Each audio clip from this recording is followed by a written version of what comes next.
लिखिए, देखिए क्या होता है आयनिक यौगिक का निर्माण कब होता है। देखिए, जब धातु क्या है, धातु का क्या प्रकृति होता है, इलेक्ट्रॉन का त्याग करा। और अभी पढ़ा है ना, और धातु का प्रकृति क्या होता है, इलेक्ट्रॉन का ग्रहण करना। जब धातु जो है इलेक्ट्रॉन त्याग करके धनायन बनाए और धातु इलेक्ट्रॉन ग्रहण करके ऋणायन बनाए, उसके बाद आपस में जब अभिक्रिया करेगा धातु का धनायन और धातु का ऋणायन, तो आयनिक यौगिक बनेगा। ठीक है, आयनिक मतलब कि आयन, धनायन जो है वो भी आयन हो गया, ऋणायन भी आयन हो गया। तो धनायन ऋणायन जब अभिक्रिया करेगा आपस में जुड़ेगा तो आयनिक यौगिक का निर्माण होगा। ठीक है, चलिए परिभाषा लिखते हैं। जब धातु का धनायन तथा अधातु का ऋणायन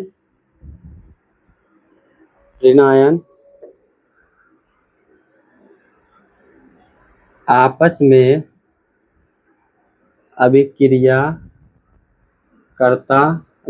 या जुड़ता है तो आयनिक यौगिक बनता है। क्या करता है, आयनिक यौगिक बनता है। ठीक है, धातु का धनायन कब बनेगा, जब धातु इलेक्ट्रॉन का त्याग करेगा। और धातु जो है, और धातु का ऋणायन कब बनेगा, जब इलेक्ट्रॉन ग्रहण करेगा। ऋणायन कब बनता है, जब इलेक्ट्रॉन ग्रहण करता है। धनायन कब बढ़ता है, जब इलेक्ट्रॉन त्याग करता है। अभी हम देखेंगे आयनिक यौगिक बना के। जैसे आयनिक यौगिक हो गया आपका, एग्जाम्पल में देख लीजिए, आयनिक यौगिक हो गया NaCl, MgCl2, ये सब हो गया आपका आयनिक यौगिक। ठीक है, चलिए देखते हैं, पहले इसको देखते हैं।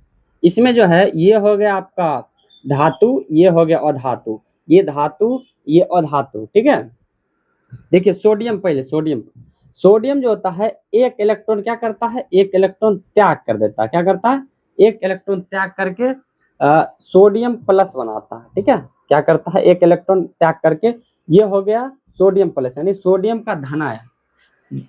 देखिए एक चीज और ध्यान रखिएगा, धनायन ऋणायन कैसे बनता है। धनायन बनता है जब इलेक्ट्रॉन त्याग करेगा, और जितना इलेक्ट्रॉन त्याग करेगा उसके सर पे उतना पॉजिटिव। गांव में क्या होता है, गांव के बात छोड़िए, जैसे आप कोई मनुष्य है, कोई आदमी है, किसी आदमी को मान लीजिए 10 रुपया पहुंचा दिया, तो वो क्या हो गया, वो कितना पॉजिटिव में चल गया, 10 रुपया पॉजिटिव में चल गया, तो उसको +10 लिखेंगे ना, लिखेंगे नहीं लिखेंगे।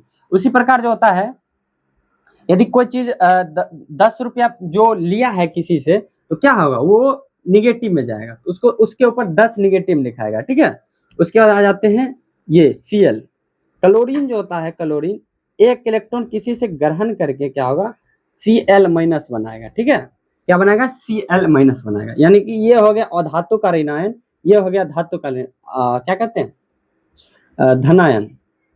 यहाँ पे लिखेंगे एक इलेक्ट्रॉन त्याग, यदि त्याग होगा ना तो इस साइड लिखते हैं, यदि ग्रहण होगा तो इस साइड लिखेंगे, एक इलेक्ट्रॉन ग्रहण। ठीक है, जब कोई कर्जा लेगा तो उसके ऊपर माइनस का साइन जाएगा, जब कोई कर्जा देगा उसके ऊपर क्या होगा, प्लस का साइन जाएगा। जितना देगा उतना ही उसके ऊपर सर पर क्या जाएगा, प्लस का चिन्ह जाएगा या माइनस का चिन्ह जाएगा। ठीक है, याद रखिए।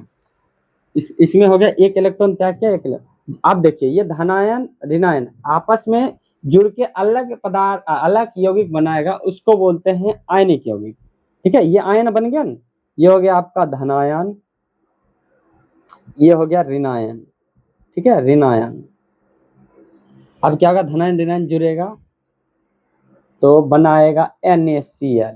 ठीक है, NaCl, ये हो गया आपका आयनिक यौगिक, आयनिक यौगिक।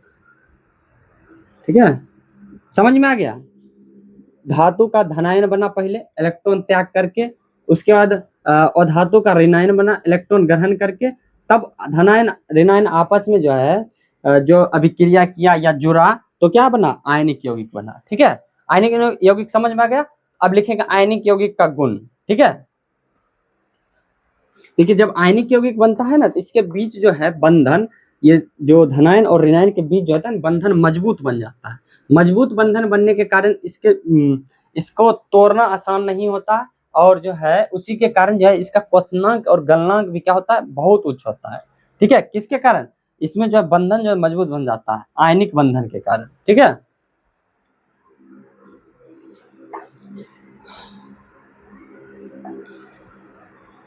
चलिए लिखते हैं गुण। किसका गुण? आयनिक यौगिक का गुण। ठीक है, गुण लिख के डैश देते हैं। चलिए, पहला गुण हो गया इनके बीच क्या होता है? मजबूत आकर्षण बल लगता है। ठीक है, उसके बाद दूसरा हो गया इसका गलनांक क्वथनांक उच्च होता है। पूछेगा आयनिक यौगिक का गलनांक एवं क्वथनांक उच्च क्यों होता है? उच्च होने का कारण है इनके बीच जो है मजबूत आकर्षण बल लगने लगता है।